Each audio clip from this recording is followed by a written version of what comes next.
ಏನು ಒಂದು ಘಟನೆಯ ವಿಚಾರವಾಗಿ ಪ್ರತಿಕ್ರಿಯೆಯನ್ನು ಕೊಟ್ಟಿದ್ದಾರೆ. ನಮ್ಮ ಕಾರ್ಯಕರ್ತರಿಗೆ ಒಂದು ಸ್ಪಷ್ಟ ಸಂದೇಶವನ್ನು ರವಾನೆ ಮಾಡಿದ್ದಾರೆ.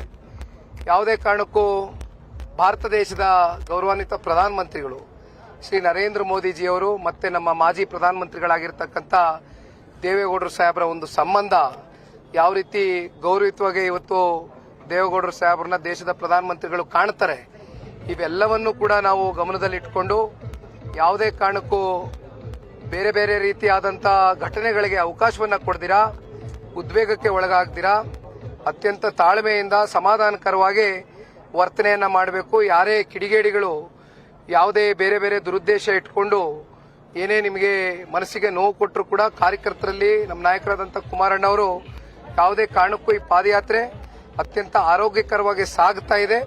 ಸಾರ್ವಜನಿಕರ ಹಿತಾಸಕ್ತಿಯಿಂದ ರಾಜ್ಯದ ಸಂಪತ್ತನ್ನ ಲೂಟಿ ಮಾಡಿರ್ತಕ್ಕಂಥ ಈ ಭ್ರಷ್ಟ ಕಾಂಗ್ರೆಸ್ನ ವಿರುದ್ಧವಾಗಿ ಸಾಗ್ತಾ ಇರತಕ್ಕಂಥ ಈ ಪಾದಯಾತ್ರೆಯಲ್ಲಿ ಎಲ್ಲೂ ಕೂಡ ಸಣ್ಣ ಪುಟ್ಟ ಲೋಪದೋಷಗಳು ಕಂಡ್ರೂ ಕೂಡ ನೀವೆಲ್ಲರೂ ಕೂಡ ದಯಮಾಡಿ ಯಾವುದೇ ಕಾರಣಕ್ಕೂ ರಿಯಾಕ್ಟ್ ಮಾಡಬಾರ್ದು ಅಂತಕ್ಕಂಥದ್ದು ನಾಯಕರು ಹೇಳಿದ್ದಾರೆ.